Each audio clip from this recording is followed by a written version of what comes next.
Hi guys, welcome back again to another video. It's me again, your girl Dami. If you're new to my channel, my name is Damlola. I'm a YouTuber based in London, Ontario, Canada. I share content on how you can successfully move as a student to Canada, and also I share my lifestyle and what I get up to as a new immigrant in Canada. So guys, join the family by clicking on the subscribe button down below, and also don't forget to turn on notifications so you'll be the first to get my videos every time I post a video. Okay, so guys, in today's video, this is like my most requested video. This video is my most requested video. A lot of people have asked me, Dami, please read out your a statement of purpose. Can you please read out your letter of intent? Please read out your statement of purpose. And today in this video, I'll be reading out my statement of purpose. As you can see, it is here. It is actually 4 sheets of paper. I'll not be reading it out quickly so we don't waste each other's time in this video. Okay, please let me just put out this disclaimer. I am not an immigration lawyer, and also if you use my letter of intent word for word, I think there's something called plagiarism that they look into. You cannot submit 2 letter of intent for 2 applications. Okay, so I'm just putting it out there. Anyways, so yeah, you write your address, the address of the visa office that you're sending it to. Then you start with your heading. In this letter, I'm just going to reading it exactly how it is. Letter of intent for study in Canada. Dear officer, I feel elated introducing myself to you via this letter. I hope you will find this as informative as possible in expounding the factor that led to my pursuit for a postgraduate degree. When I was a teenager, just in secondary school, I would go for women empowerment outreaches with my auntie, who ran a local NGO which catered for women and the girl child. She had so much passion for making the female gender embrace education. She educated them on issues relating to rape, gender inequality, and also taught them to speak out for themselves in a society that didn't give them so much of the opportunity to do so. I was really fascinated by what she was doing for the community in her own little capacity. This interested me so much, and I wondered the level of change that the African society would experience if more people ventured into this. My interest grew into passion as I always looked forward to our monthly outreach. I went ahead to the university to get my bachelor's degree in history and international studies from Redeemers University. But this didn't stop me from participating in the outreach every little way I could. Immediately after gaining my bachelor's degree, I had to complete a mandatory 1-year youth service, a program that mandates fresh university graduates to serve the country in various capacities. I was posted to a non-governmental organization which focuses on public health related issues that included HIV and AIDS and tuberculosis, funded by the US President Emergency Plan for AIDS Relief, PEPFAR. I worked with the administrative department during my service year. As at that time, I had no knowledge of how international businesses were run. I was particularly clueless. Thankfully, I had a great team of people who were interested in making sure I learned a thing or two about managing non-governmental organizations and getting accustomed with international business administration before the end of my 1-year service. As time went by, I desired to know more. I was interested in learning all I could because I knew this was the starting point to my long-time dream. I knew I was at the right place and I was being molded for what I always wanted to do, which is running an NGO that wasn't just locally recognized but had international affiliations. I became more determined with my service, backing it with diligence at its very best. Eventually, my 1-year youth service ended, and it was time to leave. To my surprise, among all 8 of us who were posted to the organization, I was the only one that was considered to continue my position as a paid volunteer. In no time, I became a permanent administrative staff and was transferred to another city, which is my current job. All this progress was as a result of my diligence and obvious interest in knowing more about the international organization. My organization saw a potential in me.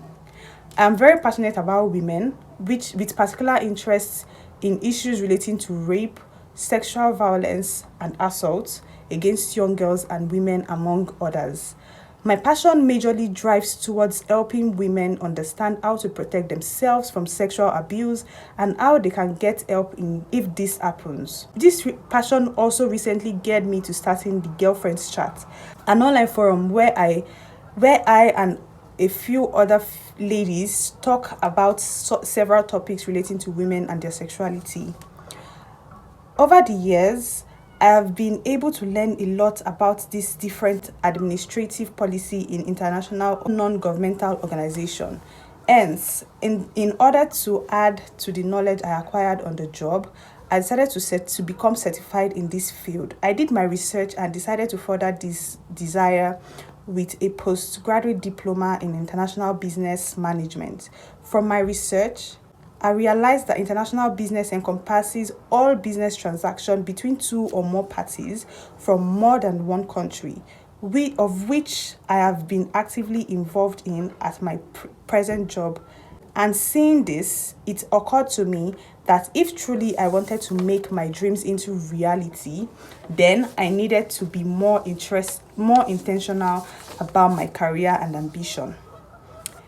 This program is particularly appealing to me as it will give me a more extensive comprehension of the major concepts of managing an NGO, which I intend on starting as soon as possible. Also, studying this course will help me gain a broader perspective of the challenges this international organization face and how to successfully tackle them.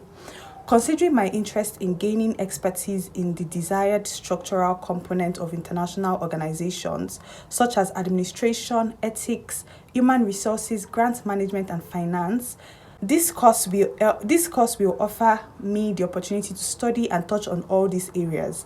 Finally, I choose to study international business management because after getting my NGO rolling, I require all the knowledge needed to handle a business that I see growing, to partner with other international organizations across Africa. I believe that having academically and professionally understood the workings surrounding international businesses, my passion is set to spring up into an organization that I've always desired. I have decided after in-depth research to take this program in such a prestigious institution as Fanshawe College, London, Ontario, Canada. Fanshawe College is known for its elite learning facility and incredible student experiences. Also, Fanshawe College is said to be an institution that helps build the launchpad for passion and provides students with the tools and understanding necessary to make it a reality. Outside the academic scene, Fanshawe College has an international students club that encourages cultural exchange, diversity, and inclusion through club activities. Also helps build a network of international students. This I see as pretty awesome. I choose to pursue this program in Canada due to the high quality of education and global recognition attached to our certifications. In addition to this, the value for human life in Canada has been reported to be very high, hence giving me assurance for my safety during the study period.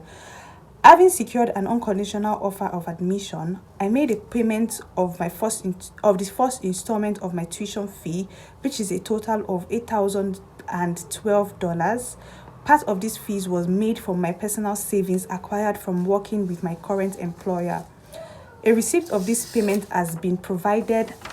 I also understand that I need at least 10,000 Canadian dollars for my living expenses in addition to my tuition fee. I will be funding my study through a financial gift gotten from my father. This also I provided the gift deed for. An attachment of both my statement of account and that of my father has been provided. A sworn affidavit has also been provided to declare that this money is now in my full custody. Please note that this money is not a loan, it is a gift from my dad to me. In addition to this, I have also provided some documents of landed property my dad owned in Nigeria, which they pledge that should, in case of financial emergency, that they are able to take up the responsibility within my short stay in Canada. Upon the completion of my year-long course, I intend to return to my home country to put my passion into work by setting up my NGO centered on women empowerment in Africa.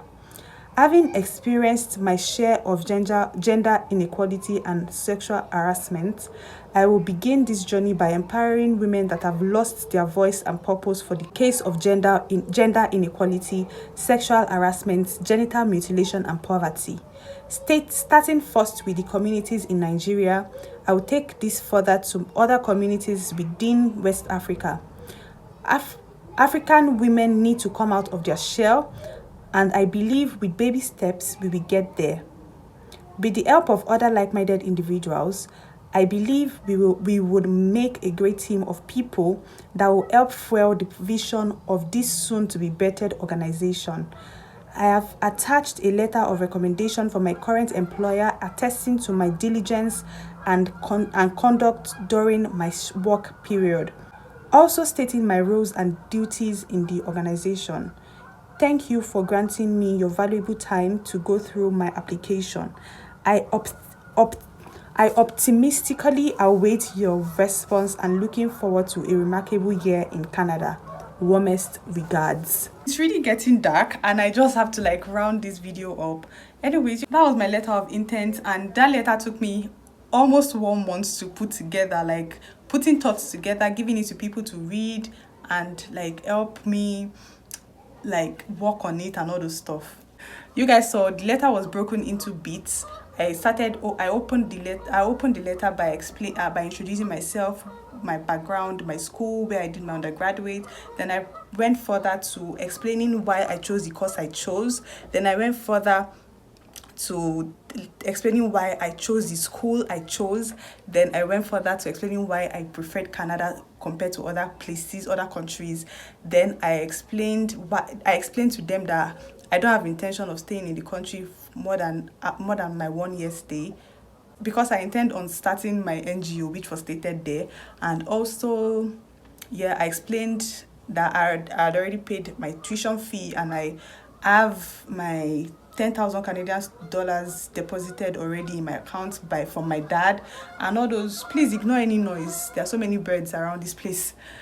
So I explained all those things. Those are the steps you have to follow in your letter. Okay, then you have to make sure you explain to them why you will not be spending more than your 1 year. Let them know that you have the intention of coming back to your country.